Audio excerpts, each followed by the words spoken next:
What if I told you that right now, 113 light years away, there's a planet where scientists have detected molecules that on Earth are only made by living things?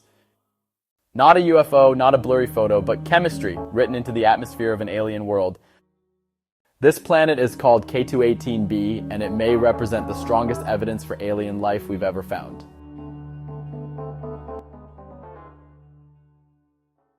Welcome back to Dr. Malcolm, where we explore the universe not as science fiction, but as science in progress. If you enjoy calm, thoughtful deep dives into space, astronomy, and the biggest questions humanity has ever asked, consider subscribing.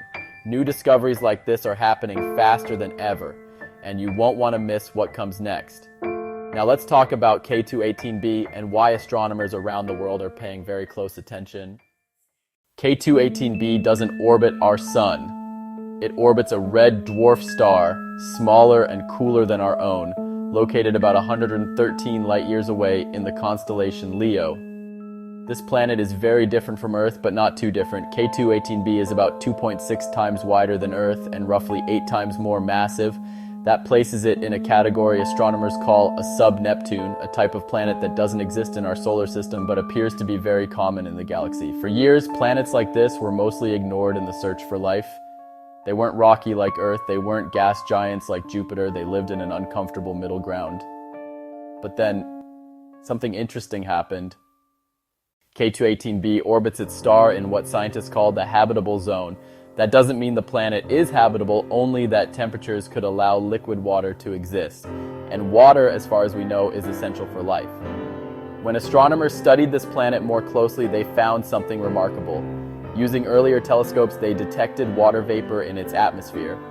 That alone made K2-18b intriguing, but it wasn't until the James Webb Space Telescope came online that things truly changed.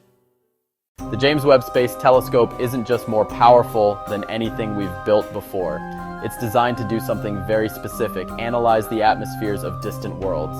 When a planet passes in front of its star, a tiny fraction of starlight filters through the planet's atmosphere before reaching us. Different molecules absorb different wavelengths of light. James Webb can read that pattern like a barcode and tell us what gases are present. When scientists pointed Webb at K2-18b, they weren't expecting headlines. They were expecting data. What they got surprised them.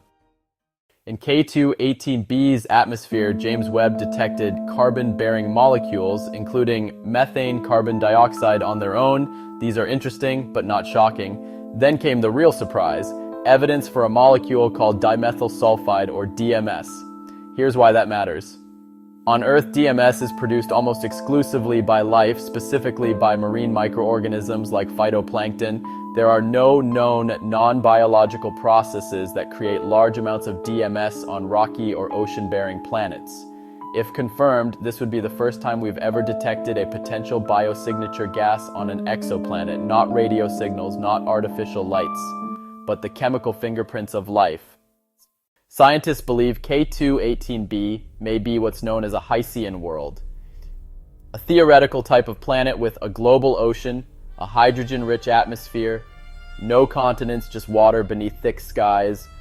Imagine a planet completely covered in ocean, under a hazy alien atmosphere, orbiting a dim red star, not Earth-like, but possibly life-friendly in ways we're only beginning to understand. Now this is where we slow down, because this is not proof of alien life, not yet. The DMS detection is tentative, meaning it needs more observations to be confirmed. There are still alternative explanations. For example, exotic chemistry we don't yet understand, geological or atmospheric processes unique to hydrogen-rich worlds, instrument noise or statistical uncertainty. Scientists are cautious, and they should be. Extraordinary claims require extraordinary evidence.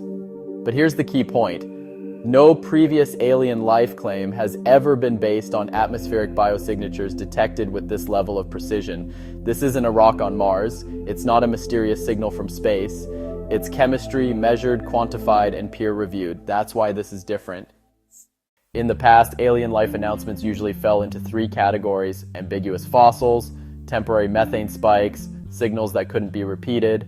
K2-18b is different because we're observing the planet directly, we're analyzing its atmosphere, the molecules detected have biological significance, This is exactly how scientists predicted we would eventually find life beyond Earth, not by waving hello, but by leaving chemical footprints. The James Webb Space Telescope will observe K2-18b again, other telescopes will follow, scientists will try to confirm the DMS signal, refine atmospheric models, and rule out non-biological explanations. If the signal holds, it won't mean we found little green aliens, it will mean something far more profound, that life can emerge on worlds very different from our own. Yep.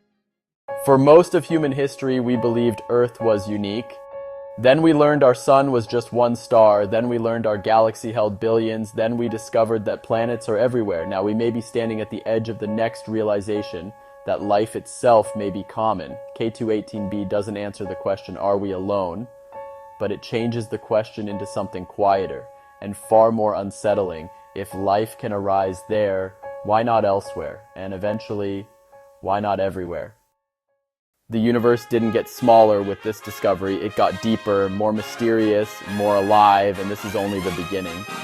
If you want to follow the discoveries that may one day confirm life beyond Earthel, from James Webb to the next generation of space telescopes, make sure you're subscribed to Dr. Malcolm, because the answer to humanity's oldest question may arrive not with a signal, but with a spectrum of light from a distant ocean world, and when it does, you'll want to be here.